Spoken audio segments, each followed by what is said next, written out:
Alright, omulungi atugoberera ku mukutu gwa Credible Media. Yuji salamu alaikum wa rahmatullahi wa barakatuh. Ganja Fadi gemanya tubebaza okulike anti mutambula naffe nabwe kitu tubasaba okusubscribinga okulikinga omuna okusharinga content waffe tongera okulike anti tambula ffe na wakati mukuba tochi n'okumulungula amawulire nga bwe gaba gatambula wano mu nyaffe Uganda. Kisawe kyabya bokulembeze kisawe kyabya bofuzi gwanga Uganda ne mu aspects season no bole atunulayo ne twefumitiza ku mawulire agabagaliro wakati mu kuzimba nyaffe Uganda. Tuleeta abantu abalina obooli awo endowooza ez'enjawulo gwe atugoberera n'omanya ani gw'otambula naye mu ndowooza n'ani akwawukanako. So ekyo tukikola okulabika nti obooli awo omuntu ategeera abantu ab'enjawulo n'endowooza zaabwe n'endaba zaabwe ez'ebintu. Olunaku olwayo tuleese amyuka omwogezi w'ekibiina ki National Unity Platform Alex Waiso Mufumbiro okubaako n'ensonga za ttaanya gye buvuddeko awo Auditor General yagezaako okulabika nti afulumya lipooti. Mu kufulumya lipooti eziraga butya ebibiina eby'enjawulo sente ze bifuna na butya bwe bizisaasaanya, wabaddewo amawulire agabungeesebwa nti oboolyawo ekibiina kya National Unity Platform tekisaasaanyiza bulungi nsimbi zikiweebwa. Naye omwogezi w'ekibiina avuddeyo kola clarification ku mawulire ago agabadde gabungeesebwa. Ye gagamba nti si matuufu era n'alambika bulungi nnyo ensonga oboolyawo ze weetaaga okwewulirirako. Tubasaba okulabika nti mutwekuumirako n'okuwuliriza obulungi ebigambo by'omukulu ono Alex Waiso Mufumbiro ng'agezaako okulabika nti atembeeta ensonga.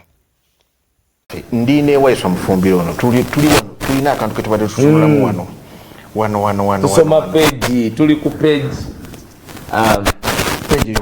page 5 eya New Vision egwera ku accountability.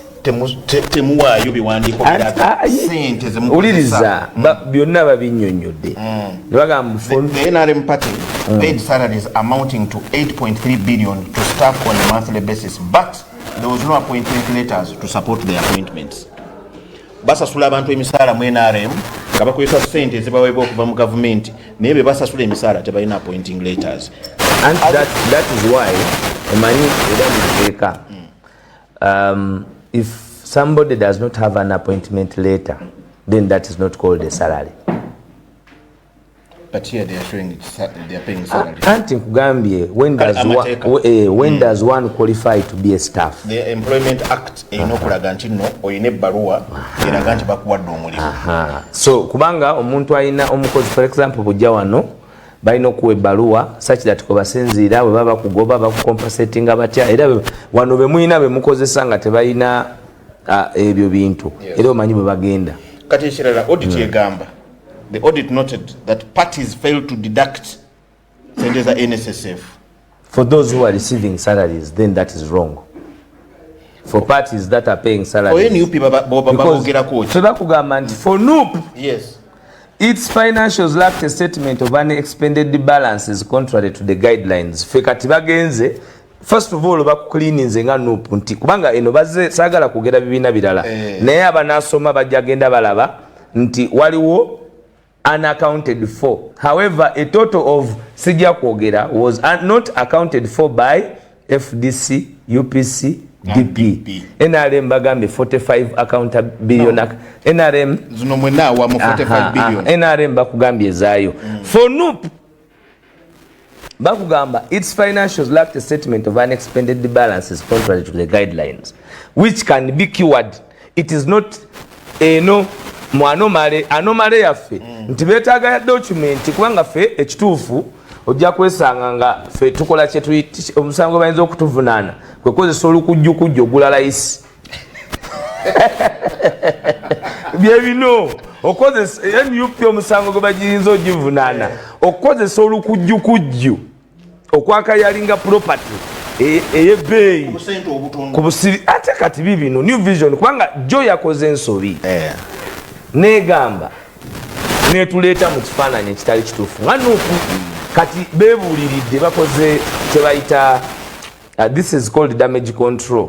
Komawo ne story eyagala okubanga erina ekifaananyi kubanga ffe kyetwakoze twasabye bannayuganda nti Auditor General's report eno wadde mbadde temugifuna ne tubawa linki mugende mu bisome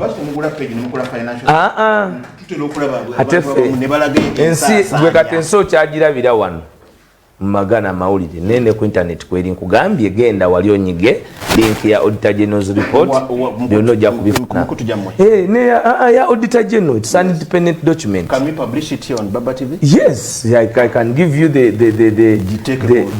website such that everybody can have it. Douglas, pick. Yes, Douglas, can you please pick the website on my boss's page of the Auditor General and upload it because that is the National Unity Platform. It is to be take away njawulo gwe mulimu gwaffe okuteeka away njawulo. So please upload the Auditor General's report era ne New Vision abantu bamusome owaleero kubanga lulambuludde baani na sente mmeka si bwe kiri.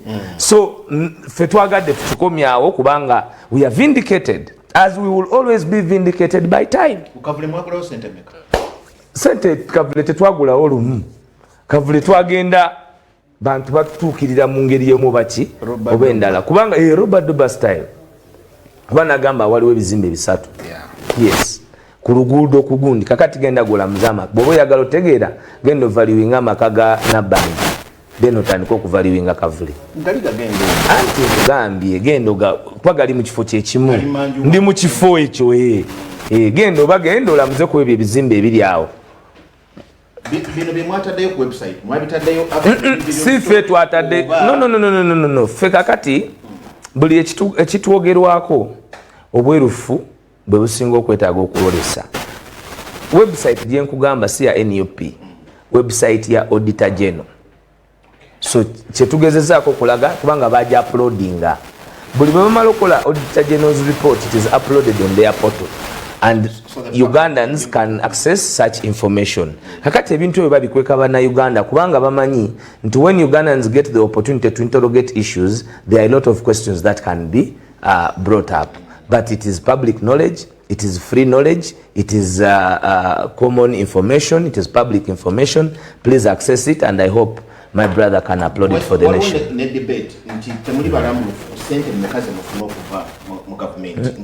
Ate lwaki wabaawo debate nga sente ezo ziva mu parliament? Sente zino ziba za mwaka naye gavumenti bweba eririzinga sente eririzinga pa kwota. Yes. That is a matter that should be addressed by the Secretariat, the Secretary General. That is a matter that must be addressed by the party treasurer. Yes, I have not addressed my mind kubanga kyemanyi olusi zivaaringa olusi bazirinda nezitajja, but I don't think it exceeds far and above $500 million. Okay. But it's also dependent on the number of MPs that it is dependent on the number of MPs that you have. Yes. Ate sife twatekawo etteeka lino kino nakinyonyola ne wano lineteeka I think a year we get 3.5 billion a year. Yes. You are thinking that we get how much?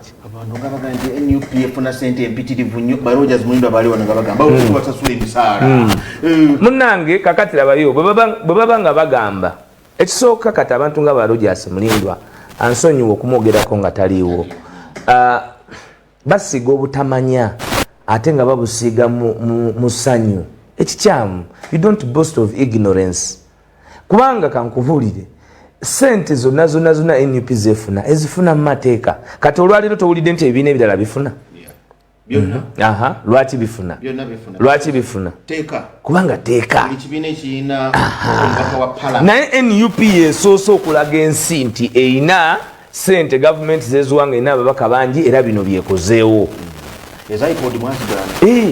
naye ngaokusooka buli omu yali atugamba ki iPod netugenda netugala na iPod kyaye twetaagisa okulinnya ennyonyi netugenda e Netherlands netusisinkana aba iPod nga nange alimu kwendi netutukubaganya ebirowoozo iPod kubanga buli muntu yali gavumenti eno obunafu bwayo n'obutali bukozi ebusimba era eganyulwa mu kuwaayiriza fe ababavuganya and never than ever before because gwe wali owuliddeko for the sente zino manyiro zayisibwa 2015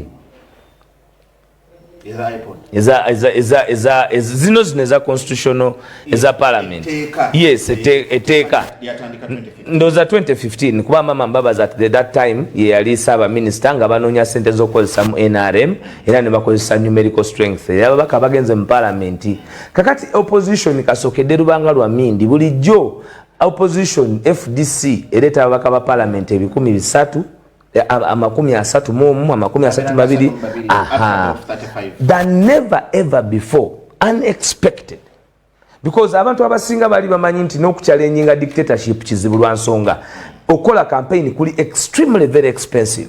Running a presidential campaign is extremely expensive. What made this one cheaper was the emergency of the people power movement and the existence of buli muntu okumanya, and it is their role to liberate their nation. Kakati NUP bwereta abaka wa parliament atano musanvu. That is commensurate ekisooka agogemanyi gayo era ye minzani kwe basinziira naye gwe tekawo ntera okwagala otekawo omukululo kati katutekewo ekisooka mu byebogedde mu New Vision mu bibiina ebitalina work plan NUP terimu ati oleese gwe byoleese ate nze ndi mwogezi w'abantu bakugambye. I noted that 3 political parties, JMA, DP and FDC, did not have annual work plans against which the funding was provided for in the financial year 2022-2023. I am just reading the paper, and my colleagues of other parties will be... A government paper. Now, have you seen NUP that does not have a plan? What plan? Yes. Are you seeing that it has no plan? Even the monies are released are in accordance with our work plan. Sagala nze waiswa njogerera National Unity Platform mukama katonda atuyambye nti n'ekibiina kyange kingondereza mu mulimu amazima gaagano luno olupapula lwa New Vision. Okay? Eggulo lwakubye story ate nze bwe bankubira nabagamba kubanga kankubulire bwe ba auditor general akola kye bayita query. Bwakola query agikola eri gwe then you respond. Era fe eno ndi certainly sure nti if it is true kyebagerako mu kyebagamba nti tulina okubeera 100% to a particular guideline, I am very certain that our party is going to conform to that because tebagitadde mu fatality. Mwabadde comfortable that you are queried? Because that is the sentence chenagamba. Sentence z'omusolo ziri investigated and queried. Bakugamba nti Bobi Wine sentence yakakozesa okugenda e Bulaaya muno mulimu mekaze bataddemu. Zibakwatako kuba. Okitegedde sizaabwe biri birala kyekugamba nti we were honored as a nation okufuna omuntu aliko amasannyalaze n'obusobozi nti ne baba muyisa America ate basobola abamuyisa okumugamba nti jangu ensonga tuzikole ki because for 20 years he has been exposed to international to the international platform. Kati Auditor General muno bwabuuziza munabwana. I am very certainly sure that by fall of day, yes. In fact I can tell you it must have already been responded to by our Department of Finance. We have a whole Department of Finance. We have a party treasurer, we have an account, we have accountants, we have auditors, we have advisors, so we are in good hands. Musa Suwemisara. I am sure that we facilitate because the twina capacity of surety about these monies. So we cannot commit into kati tukuwadde omulimu. Secondly, emirimu abantu gye basinga okukola gyonna gya bwannakyewa. So emirimu egy'obwannakyewa toyinza, for example kati kankubuuze nze oyinza kuŋŋamba bw'oba oyagala kunsasula musaala oyinza kumpa sente emeka ez'okugerera NUP nga gw'osasula. Kukukekereza sente okukadde bubiri bukumala waiso tulina kibweto wetu era bwefuna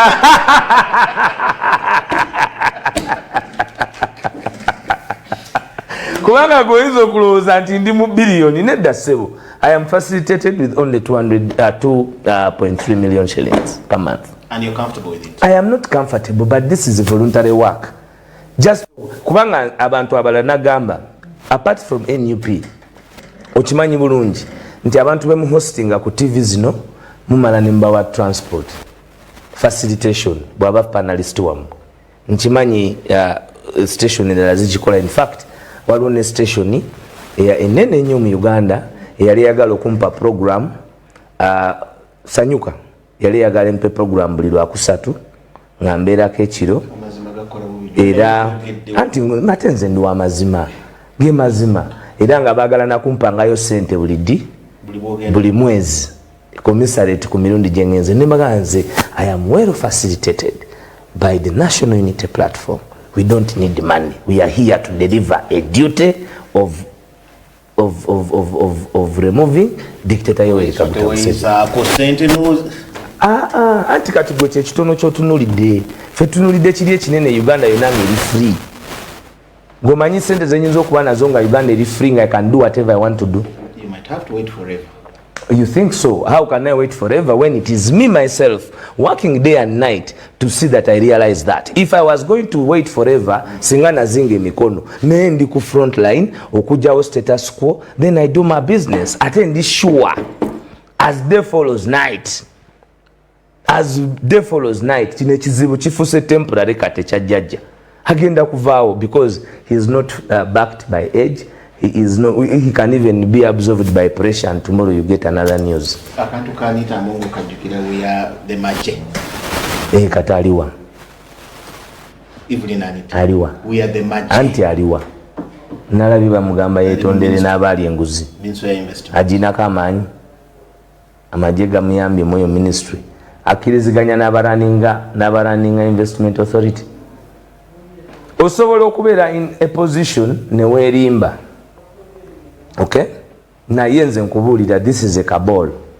Abantu bali abatukulembera abali ku island, oba toli first family, oba toli mukoddomi, oba toli mwana, nkubuulira toyina kyolowooza nti wano waliwo obuweereza. Gwe kankubuulire, people have been here. People have been here.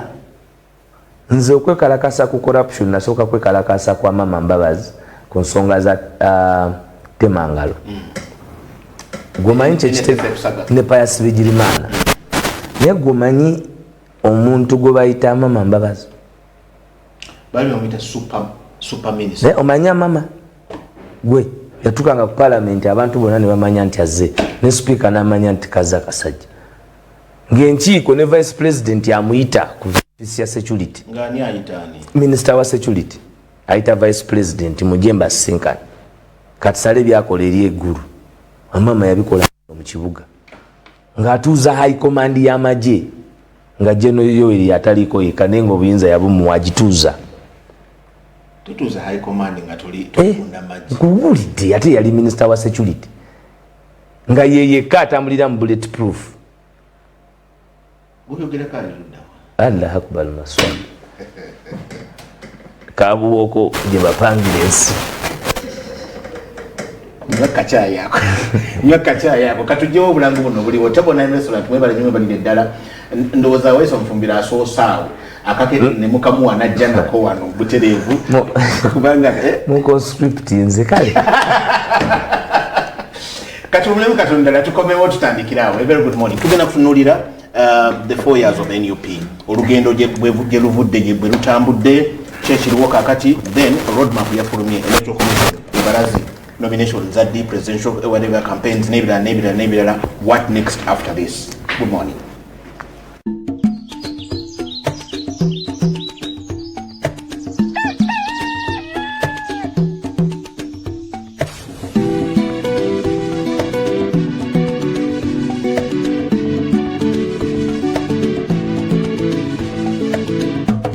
Aiswa Alex Mufumbiro gwendina yencha ya lero tuli mukuba torch mu lugendo lwa NUP 4 years down the road. The NUP, the National Unity Platform. First of all, waliwo kasirikiriro okuva mwava mu Western Uganda. Ntwabadde kasirikiriro. I know you had called a press conference that day. Gen Z bwe bakalakasa mwogereko eri bana Uganda mbabuulire bye mwasanze mu Western. We first of all twagala okwebaza abantu ba Western Uganda. Batwakira batulaze okwagala omwebembezi waitu Kyagulanyi Robert Sentamu kwegamba bamulaze nti ensonga gyayimiriddeko ya ggwanga. wabaddewo ekifaananyi bulijjo ekisiigibwa. Of course ekifaananyi ekyo bannayuganda tekibaliimu, naye NUP kyekibiina ekirina okunnyonnyola n'ebyaswakaba. Ebyaswakaba bikola amawulire ku NUP. Nolaba TV, nolaba radio, noga nti tutuuse wano. Nolaba olupapula lw'amawulire. Yesterday luno olupapula lwennyini lwenkuta olwa New Vision lwakoze ripooti eyalwo. Okay? Era waliwo ne TVM eyaraninze story. In fact NBS. Nalabye ne Romushana ekiro nga bagifudde emboozi. Okay? Naye lwaki babafu kubanga nakugamba nti teriyo kibiina kiri under public scrutiny nga National Unity Platform. Era kituufu kyekyawangula obukulembeze bwa Uganda.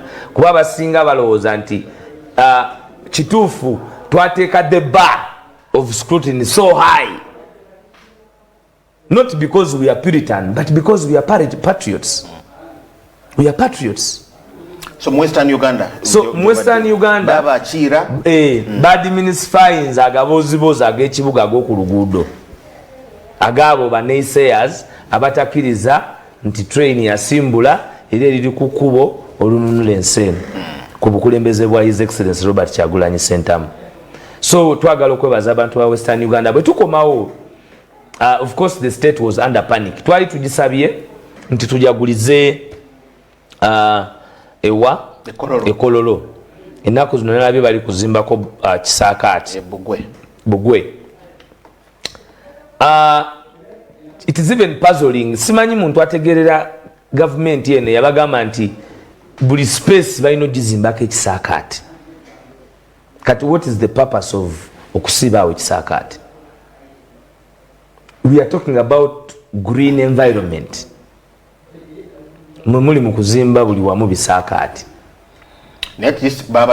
Tewali nsonga. Kololo is under construction. Ebyo byonna byoyogedde ne tugibalekera as expected. Yes. Kuba twabagamba olwo ne basima ne bafuna reason to have a budget. Kakati ne tukanya nti okay, let us leave them to their property. Kubanga ffe nga bw'owulidde tulina ekitebe bwaguuga. Twava ku katebe ne tugenda ku gutebe. Era kyekibiina kyokka ekina unestablished school. Bagambanga abanayisayas nabagwe kyaza wana abasajja aba qualifying anti basajja naye ngate mbongo balenzi nga bakugamba nti NUP ebadde esasula Bobi Wine sente za office eya Kamocha kiri luddawo wano. So expectations z'abantu fe oluusi kyenga tujja ne twanukula ne betalina kola ki kwanukula because abantu balina essuubi era tumanyi nti nakyemalira akola bwezi zingirira okumalamu abantu ki essuubi. So always bugenda kuba buvunaanyizibwa bwaffe okukomawo tuzeemu essuubi mu bantu baffe okutambulira ku mustawa okulaba nti tumamulako obwannakyemalira obukola ki eggwanga lino erya Uganda. The 4 years, one, they have been progressive years. Okay. They have been progressive years. When we started, where we started from, we did not have MPs. Now we have 57 members of parliament. The president did not have the mandate of the people. Today he has the mandate of the people because that was very important in that election. Okubanti chotunda, the message of change, the message of hope, the magnanimity of our leader, the emergence of our generation of vision bearer was incumbent to go into the wild waters, the murky waters, but deliver the mandate of Ugandans to the issues we stand upon. Because the issues that we stand upon are very vital. Good education, good health, rule of law, democracy, accountability for all, and then people. Bikobe mulusoga anti kasito yogedde biri go lese kibuzo nti unpack kati nze ng'omwogezi mbadde tandise to unpack kati olina okuleta nti zungulula sabukululira abantu otyo zungulira abasoga bali kubona emyaka ena eja NUP mukozeemu ki? NUP emyaka ginena gibaire myaka gya kujja mu maiso. Bwe twatandika mwena mwidukire ekisooka batandika nga bakuba nti kino ekibiina kyali kiri mu bukyamu. Mwidukira twajja paka mu kooti twawangula ebya kooti. Bwe tuvaawo Uganda mu maanyi g'abantu yali emaze okusalawo nti efunye oyo ajja okugikulembera generational vision bearer eyali agemye bendera ey'okubona ewala ku mugigi gwaife yali amaze okuzuulibwa, aye ng'azira talina mandate nga talina bukakafu bw'abannansi nti ensonga kwe tuyimiridde nabo batambula wamu naffe. Era bwe tugenda mu kalulu Abanna-Uganda ekisooka kyekibiina ekiri it's the youngest fastest growing political party in the world. Kyekibiina eky'abaana abato eky'abantu abavubuka abavuddeyo eky'amaanyi ennyo ekiri mu kukula ku speed etagambika mu nsi yonna. But does that surprise you? It does not. Yes, but generation ujirabe miaka 75% miaka mito. Convincing them to start something on their own is something you must give credit to. No, there was vacuum and the young people knew that it was their time. Bamanya nti budde bwabwe okutekinga on the okuyitibwa okukulaba nti ensi enunulwa mu mikono gy'abakadde baabwe ne bajjajjaabwe. Kino tokibuusa maaso nti kikusurprisinga okubeerawo kwa kino ekiriwo kwe kujja kwoyo yali alabira ewala ku lw'omugigi okulaba nti omugigi gwaffe gwali tegusobola kwetuulako nga waliwo ensonga y'okununula ensi y'abakitaffe ne bajjajjaffe. Kubanga bw'otunulira vacuum eyandibaddewo ng'abavubuka beesuuliddeyo gwa nagamba ne kati buli muvubuka nabadde ndaba videos z'abaana abo bajenzi nga ziri amazing ng'otuuka n'ogamba lwaki Waiswa nkyajja ne ku TV abaana bamaze okuzuukuka.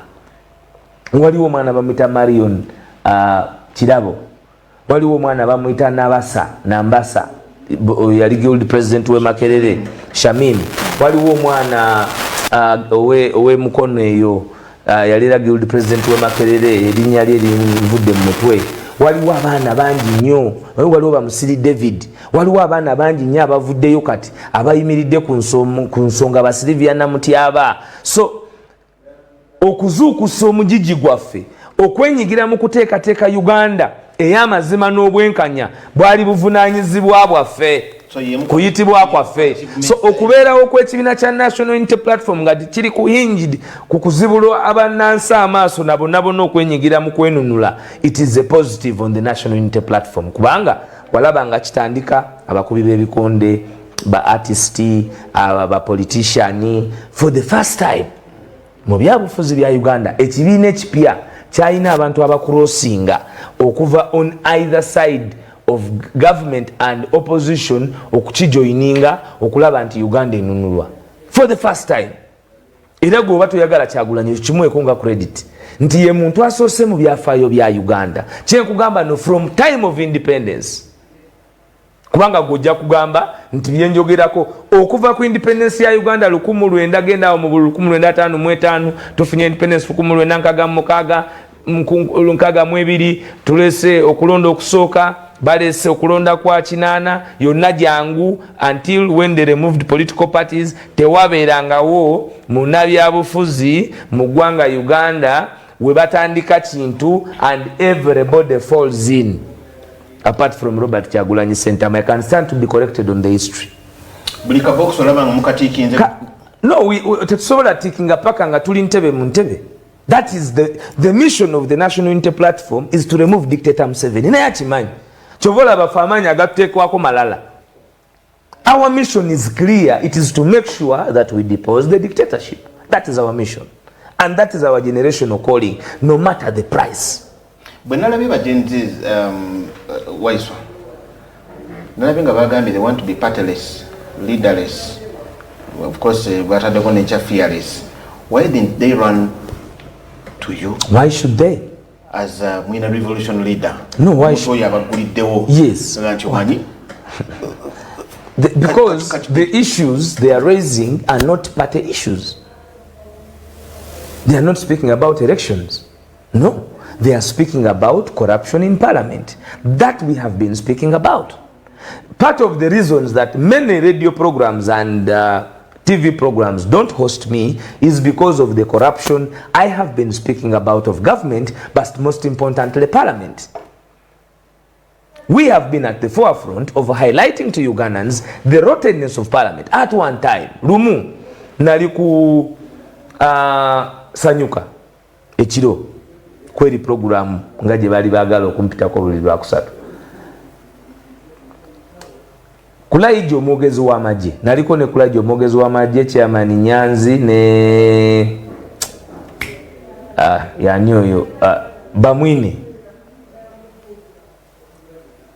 Kusheyo nabagamba nti Anita Amongo mafia awedde emirimu.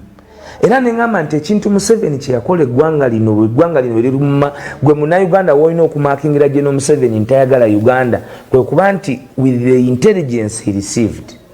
Kubanga bakugamba nti even before the elections in the NRM intelligence yaffe tugamba nti bamutuukirira abantu ab'enjawulo ne bamugamba nti naye ono gw'oleeta nga n'ekyapa kya parliament ayinza okugenda nakyo. Ebiguwa bifuna ate ffe tuba n'ensobera ezitambula mu bisenge. NUP gathering intelligence against your enemy is always very important. Tebyali bituufu ensonga ki Museveni went ahead n'amufrontinga. Yalaba nga agenda kufuna kyovola banagamba era nababulirira wano tene parliament esoso okusindika amagye Kongo nga tetukyaprovinze tebakoma nawo nti tukikole because tamanyi nti they chose an incompetent, they chose an incompetent, a naive, a corrupt, a mafia person in the position at the helm of the third arm of government. Kubanga gwe kyenjagadde gwe kyonzijjako nti General Museveni kubanga bwabakale yabi receiving anabiwakanya leero tuliwa ku kino ali sanctioned by US asagala ate naawe overgalizing don't mafia manchi ayinza obutakola mafia na kyayinza obutakola nabekalakasi yagambye nti because of Teeka kati gwe olaba kwaba abaana abekalakasiza eriyo kwaba abaana abekalakasiza gwenzo gamba nti Teeka era lwaki oli akulowoozesa 500 million tebazigaba 1.7 billion tebazegabira the commissioners tebazegabira olwaleero tewaliwo obukakafu kubanga luli mwatubuzanga obukakafu buliwa muli kuyasa kati tewaliwo obukakafu olwaleero as we speak ffe tuli mu kunnyonnyola babe bannyonnyola balinze mikono sajjasa kikubo gyaweze ejogera kuki tulinze ejogera kuki so we have been vindicated. Give us our flowers. I told you that you have a mafia speaker. Gwe omuntu asobola n'okwagala okudoktaringa ebirimu answered tekibanga wo noba n'omuntu nga ayagala kudoktaringa n'ebirimu answered ne badoktaringa minutes nakugamba nti ababaka ba parliament batuula era twabadde nindo olwokubiri yesterday I was extremely busy twabadde mu kuziika nga njagala following up chairman w'akakiiko ka parliamentary and legal agenda okuleeta amateeka mu parliament nti ebintu ebyo byayita tumulinze chairman wa parliamentary legal committee agenda okuleeta nti sente ezo zayisibwa kubanga yagenda kugwa fojale criminal tasobola n'abaali bakireeta nga bakyogerera abamu nabasinkana ku TV nga tebayinza kiddamu teziriyo ate bino ebya kooti binyuma nnyo tewalabyo neyawebuuse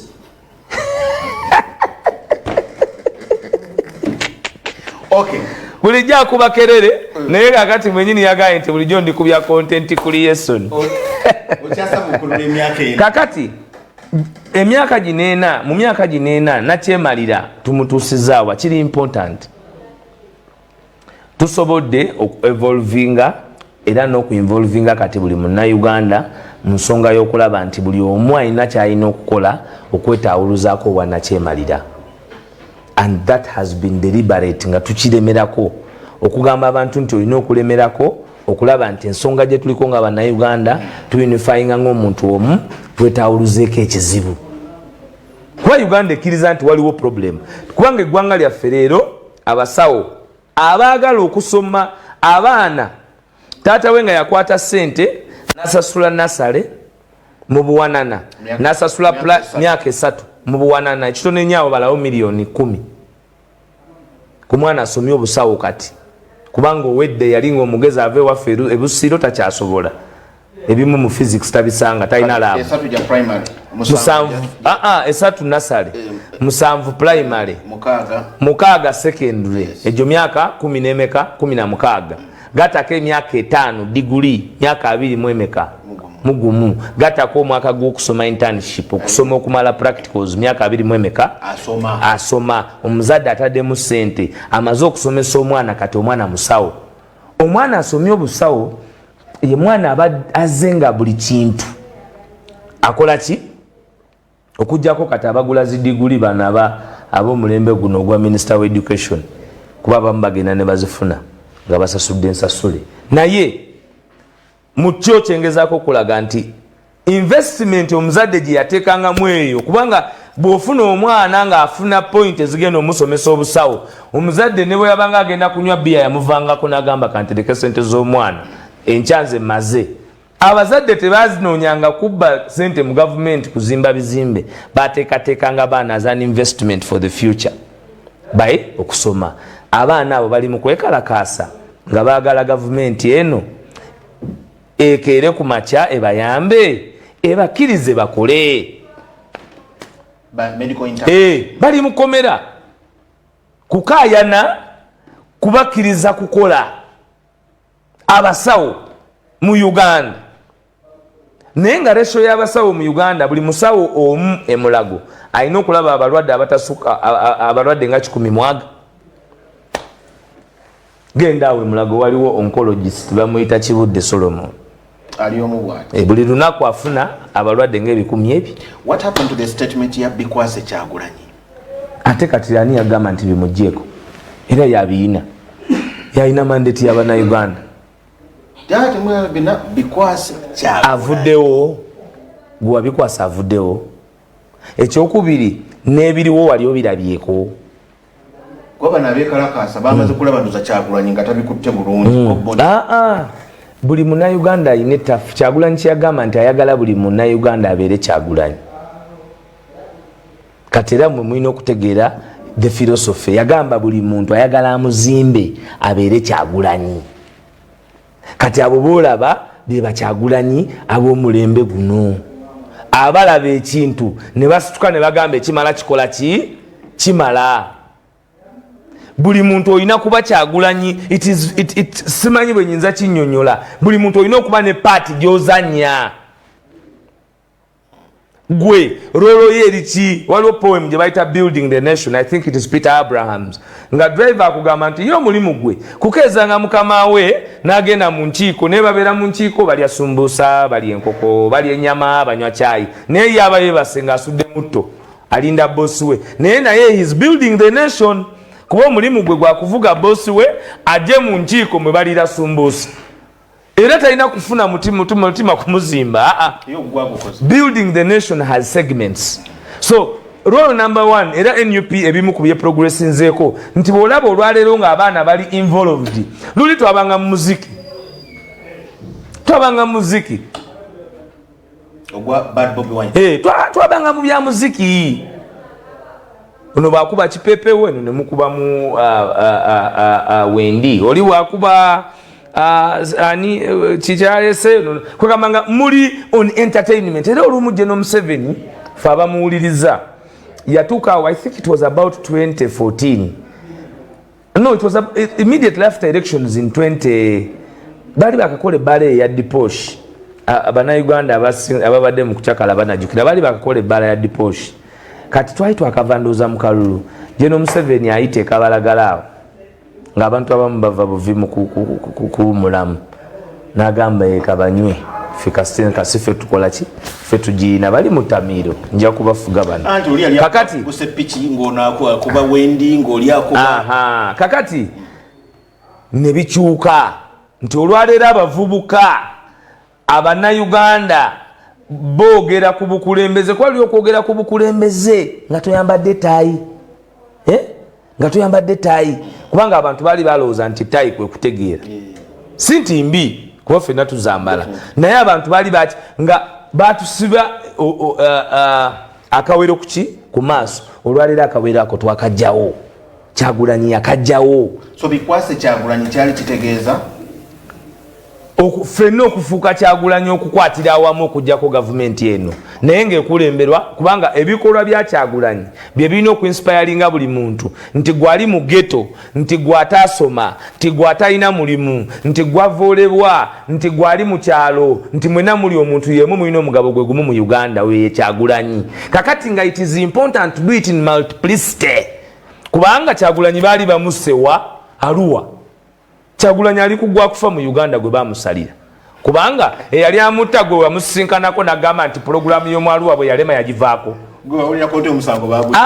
eyali amutemula mu Arua eyatemula Yasini Kawuma yakomawoko n'atugamba nti omusango gwe nali namusalira ogw'okumuttira mu Arua nagujjawo kati tetalifa sirimutta oba yawumulamu omuzi ali ku ate n'abamwetoolodde nange mwe nyini gwolaba wano ndiko abantu abatuula mu nkiiko abalowooza nti bayinza okumalawo obulamu bwange byenkugamba biri eminent n'ennaku zino baatudde wabaddewo olukiiko Muhammad Nsereko n'abantu abalala nga bagamba nti bafabricatinga file ekisooka babadde baagala okugenda okufunayo abantu babiri bakole private prosecution ku Joel Ssenyonyi owulira nti bamutwale mu kooti omuntu sekinoomu nga bamuvunaana ebibooziboozi kati ebyafusse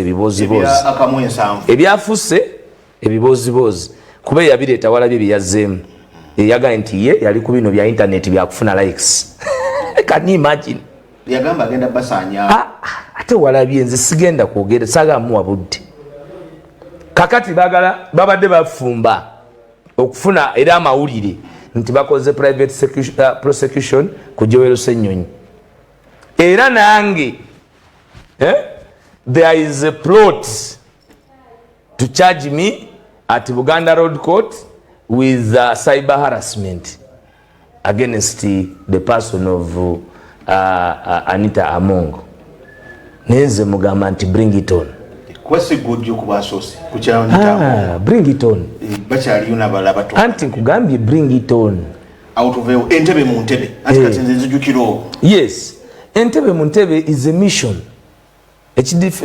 tuyinza kidefining out as a mission wakitegeera anti kakati olugendo lwali lutandise straight away ani agamba ntwaluvaako bwenzize wano ngambe generational vision bearer and is liberating Uganda Entebbe mu Ntebbe is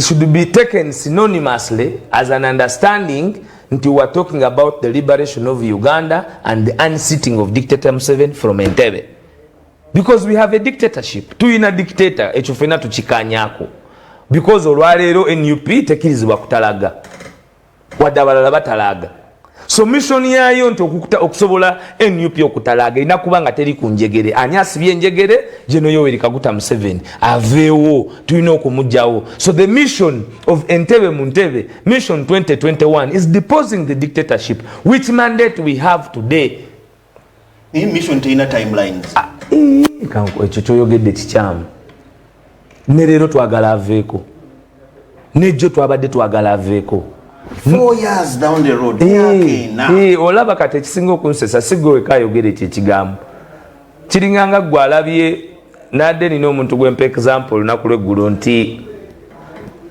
ekinsesa juzi nadde mpulira ne Ssemuju nganda ng'agamba nti mu kiseera kino okugjako ekyabesigye nti ye mu kiseera kino alaba nti Museveni asobodde n'okugenda nakuza amazaalibwa ga mukyala we ag'ensanvu mu mukaaga nadde njagala mubuuza nti nibadde manyi mukyala we yafuuka minisita nga we muli n'ekyo saafunye budde bukibuuze. Ekyokubiri kya buswavu nga muli mu kisaawe ky'omupiira nga n'abasambi bakyali ku kisaawe basamba nga bakasamba eddakiika 8 naye nga bavunaanaze mu ddakiika 10 tebakitanabateebera.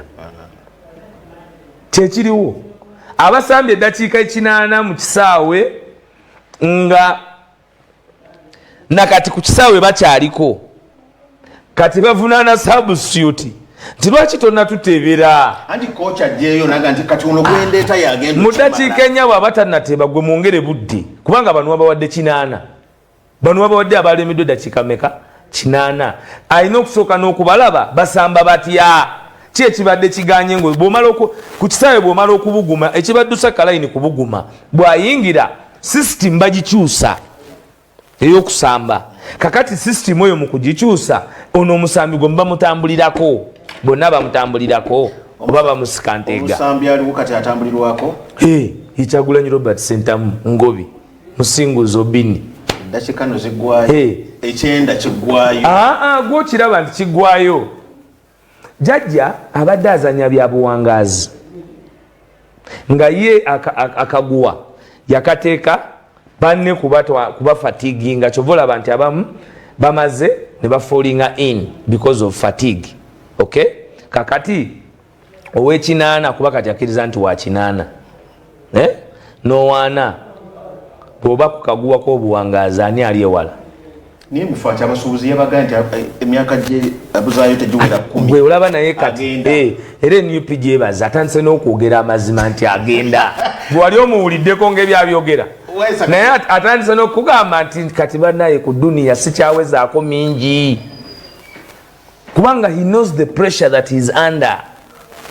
And that is the work of the National Unity Platform. Of course, National Unity Platform abantu bagisuubira baginamu essuubira baagala okulaba ku bukulembeze bwayo mu government. But still we have been charged and executed well. Kubanga banagamba nti NUP erina buvunaanyizibwa bubiri obw'amaanyi g'abantu. Ekisooka, NUP is to deliver leadership.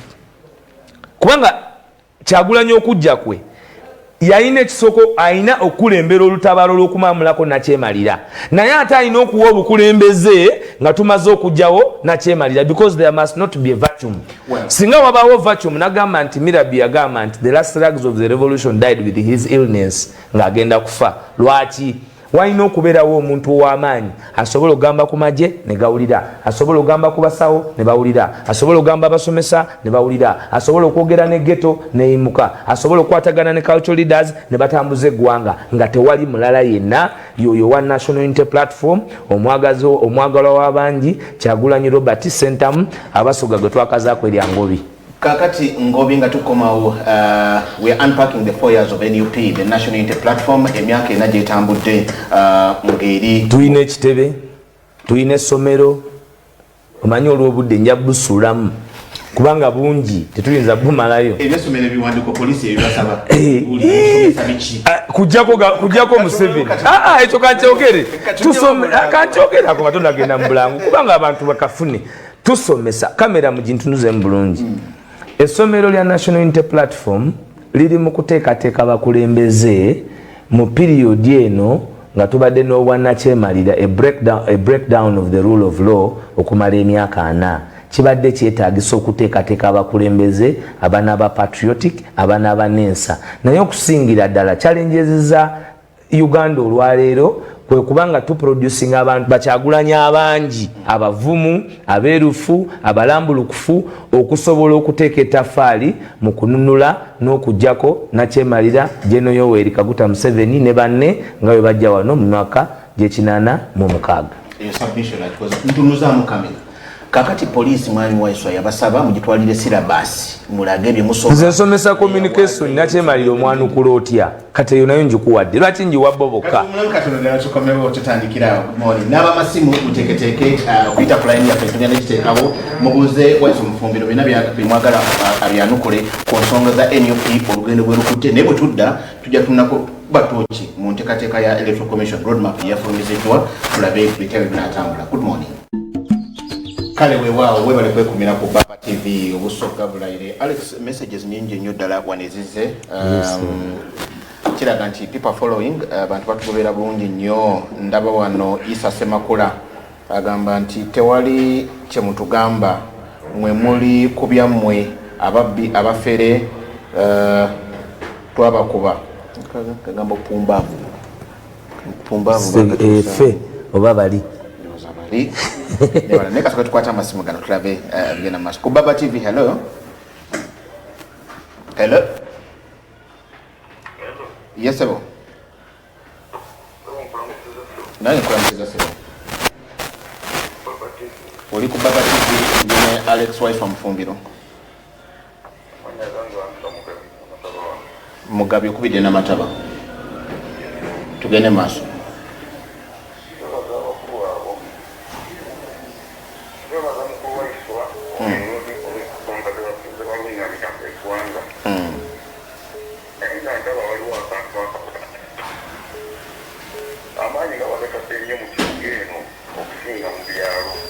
Okay. Ebusoga.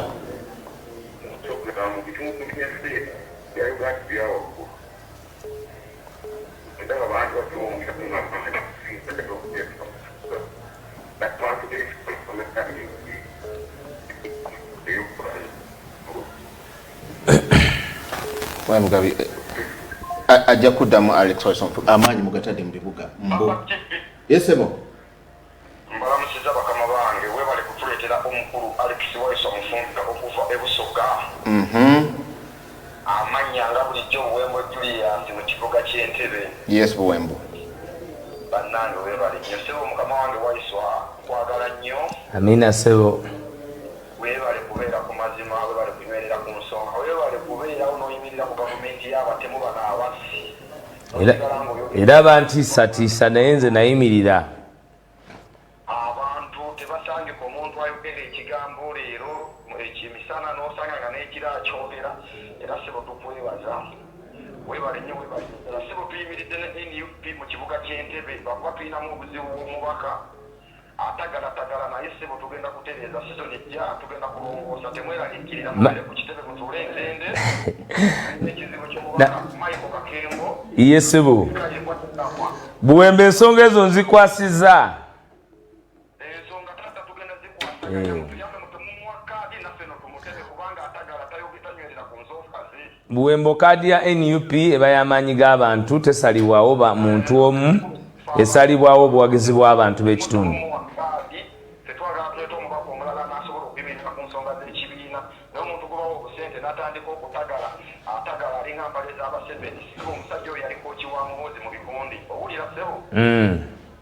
Era ffe tetumwe obunya okulaba nga atagala yamutraining ebikondi yatraininga muhoozi ebikondi kati sebo okubeera kookiwo omukwano gusobola okumala gafaawo.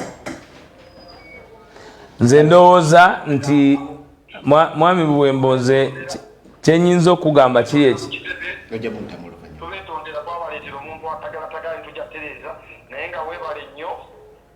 Amina. Kale Buwembo nkusibudde Alex ensonga zaziwulidde bulungi nnyo ku Baba TV. Hello. Wa alaikum salam wa rahmatullahi wa barakatuh. Ono Ibrahim Kisitu Babangida. Owe katika Muse Nigeria. Wagusamba. Owe katika Mpolupa. Wagusamba. Ompira wagusamba.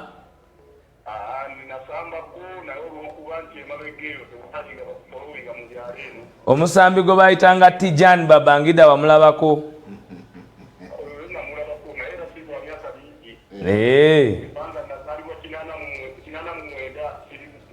Eyo ba wamulaba. Babangida obuuza ki Alex? Yes sebo.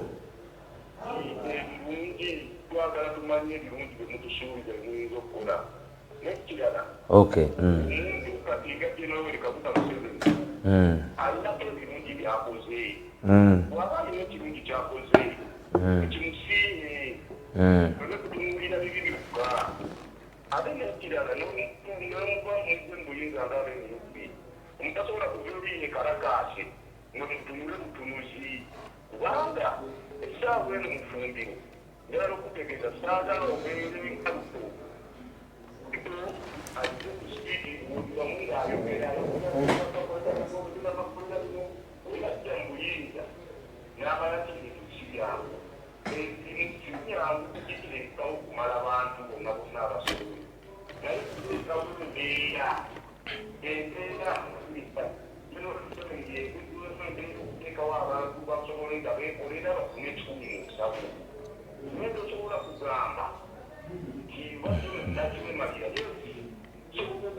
Babangida akusibudde. Waalaikum salaam barakatuh. Babangida owekatikamu ateeka ndowooza ateesa nti mwogere nnyo ku nkyuka kunongosereza mu mateeka agakulembera ebyobufuzi. Mpulira abantu mpulira one ne mwami Mpuuga yategeeza ye kwatunuulidde. Ekisooka njagala bannayuganda babaggyeko akatambala akabawuddisa. Obwannakyemalira buwamba buli kimu naye tekitegeeza yes buwamba institutions naye tekitegeeza nti nga buwambye institutions ezo mwate muzesambe kubanga ziri constitutional. Kino ndi mu kusomesa kati it is not Syria party ate kati jawo NUP. Let me discuss the nation. The presidency is not Musevenism. Okay? Kubanga oli agamba nti yabawa yalonda. No. Era luli bali bakuliyetinga ngozoloza nti eggwanga Uganda ekigambo president kitegeeza Museveni oba ekigambo Museveni kitegeeza ki? No, si bwe kiri. Mu Uganda kigambibwa mu mateeka nti Uganda enaabanga ne president.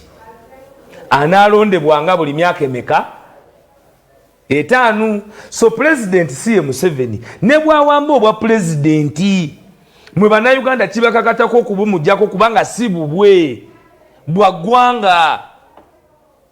Oba ontegeera parliament bwagiwamba buvunaanyizibwa bwaffe nga bannayuganda okununula parliament eno ewambiddwa omuntu omu.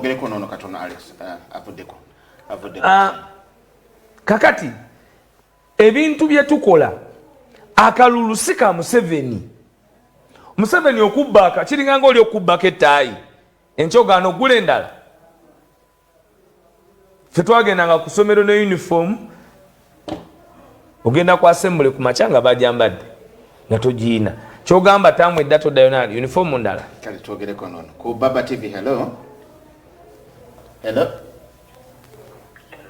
Yes, sir.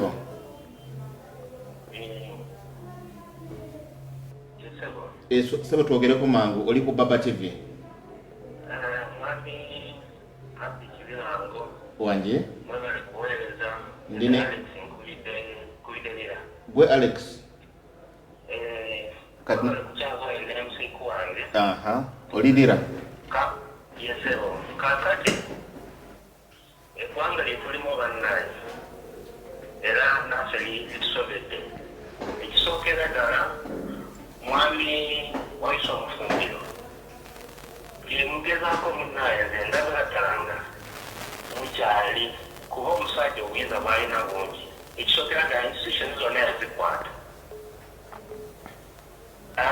obuyinza bwalina bungi palamenti yagikwata buli kimu yagikwata okujjako nga munagamba nti omusajja obuyinza bwalina obubona mu bukenderezaako eggwanga lino netikola kino litereera naye okujjako munaye ndabirabanga yamugezaako munaye bikyali kakati nzikiriza Alex Munange mugate wamu kubanga ensonga gye baleeta ekisooka abantu balibikanga bo tebakyalina no abantu era ffe kyobola tuleeta essuubi kyekindeta wano muliretera mu system yemu anti we are struggling because we must follow the constitutional processes.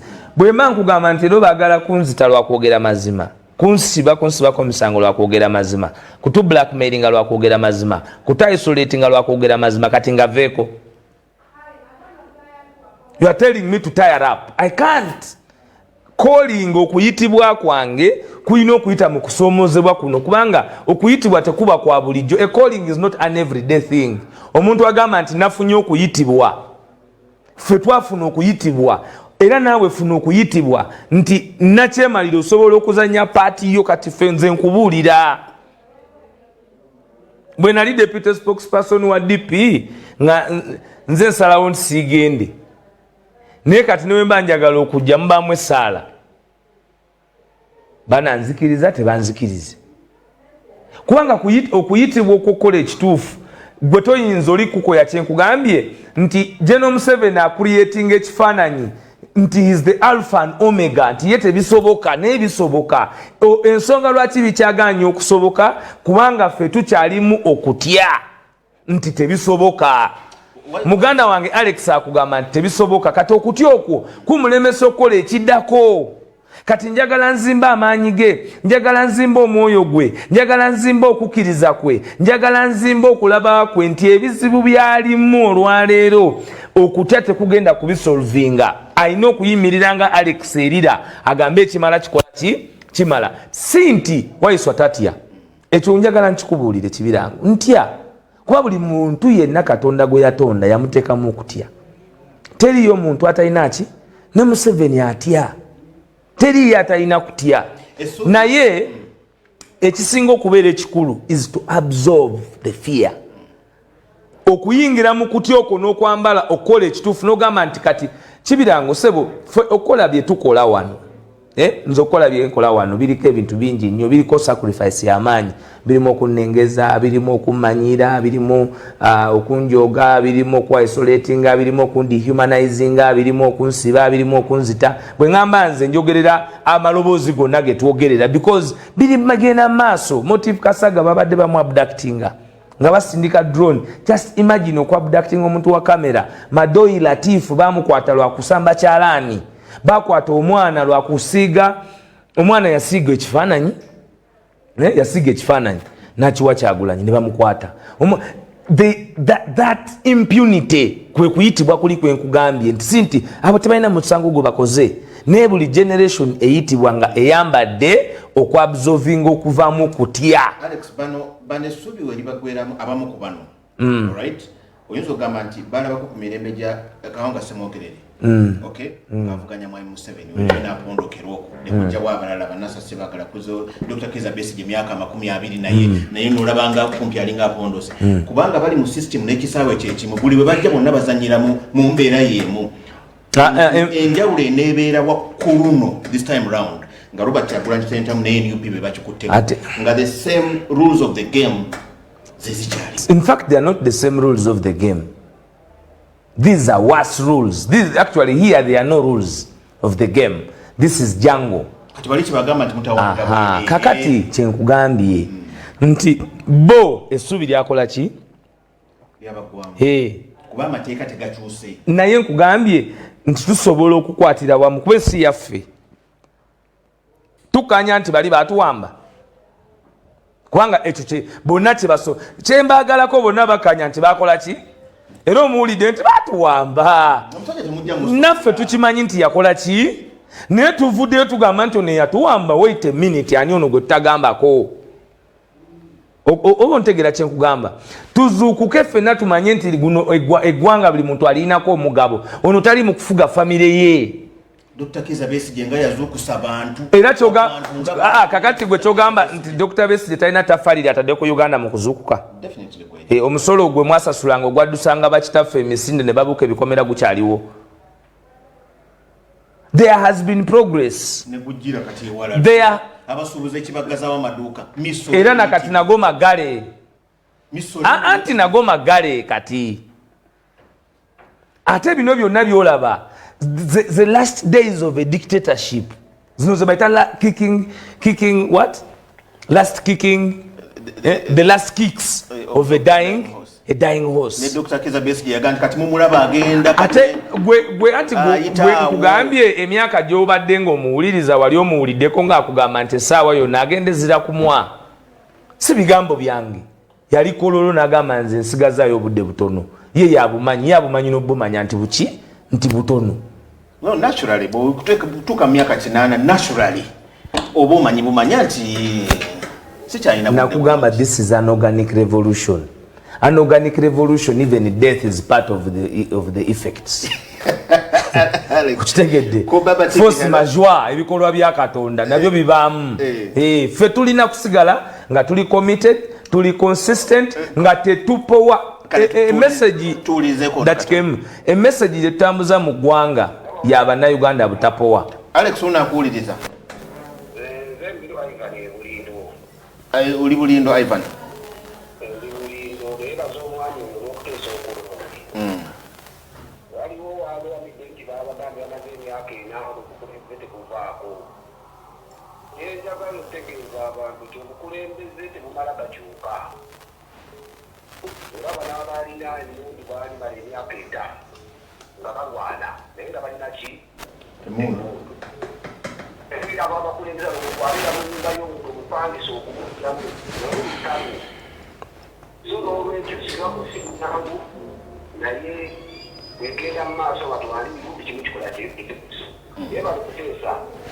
Amina sebo. Abe Bulindo batulabire mwe balokulaba babati. Hello. Hello. Wanjisebo. Sebo tuduke speed. Tewewuliriza njagala oberenga gwoyita mweka. Hello. Tesa mangu obudde buweddeyo.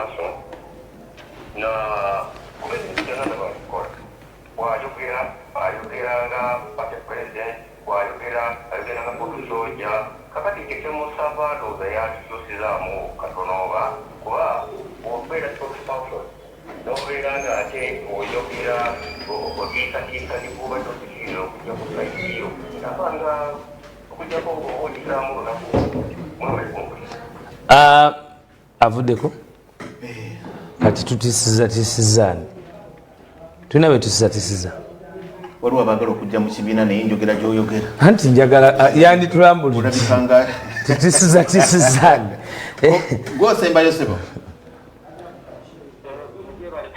kale gyebaleko sebo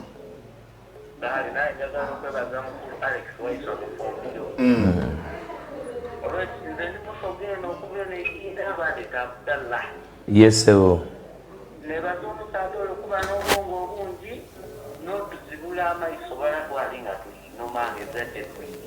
Amina.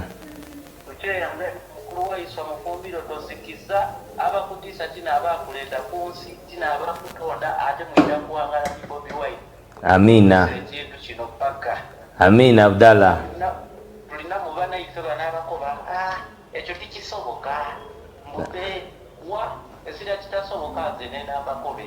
Kituufu ni sala yamala yazaala. Amina. Amina. Wa alaikum salam wa rahmatullahi wa barakatuh. Nze kyenjagala ogamba bannayuganda temutunuulira maanyi ga nakyemalira, mutunuulire obuvumu bwammwe. Obuvumu bwammwe bugenda ditamininga nnyo okuva pawalinga. Ndabagambye nti mujja nakwesanga nga bye babagamba bye balina tebakyakola ki, tebakyabiina, nga tebabiina ku practical sense. Naye manyi as an organic revolution tusigale nga ffe tukola kye tulina okukola, tusigale nga tudelivaringa obukulembeze. Buli omu wooli oli Kyagulanyi, buli omu wooli oli mukulembeze. Tulwane okulaba nti ffena tuzanya parts zetulina okuzanya okulaba nti tuliberating eggwanga Uganda. Njagala kwebaza nnyo mwena n'okusaasira famire ya Ali Benz eyaziikiddwa olunaku lw'eggulu Wasinda. Kitalo nnyo, kitalo ddala. Inna lillahi wa inna lillahi rajiun. Nsaasidde nnyo abaana ne Namwandu Nalongo. Kitalo nnyo, kitalo ddala. Mpozi n'abantu b'omu America e Chicago olukuŋŋaana lwa National Unity Platform lujja tandika ennaku z'omwezi nga 8 paka ennaku z'omwezi nga 13 awo mu kibuga Chicago, era abakulembeze ab'enjawulo bajja kujja mu kubaganya ebirowoozo era ku nsonga ez'enjawulo. Mwebale nnyo, mwebalire ddala. Mwebale nnyo Alex. Abdul Nur webale kubanga obadde ku Baba TV, obadde otulaba. Kawoya Gerald, Kitimbo Rogers, Red B, Jovia Lunkuse, Mia Maruk, Ronald, Mukule Yolam, n'abalala bangi nnyo, Vincent Mulondo, Mustafa Bisaso, bangi nnyo ababadde batulaba ku Baba TV enkya ya leero. Wangi ani naye bwena abadde tubali streaming live. Mwebalire ddala okubaako. Alex ogenze sinaba kusiba anti ndabye TV eringa evuddeko. Okay, tuula tusibule. Yes, sir. Newe tambudde bwe tutyo. Robert Doba style bwatyo. Mbadde tomanyi obusajja bwabwe gye buli eri. Tugenda okugira oti nga wagenze. Mbasibule tugende ne Tete Masters.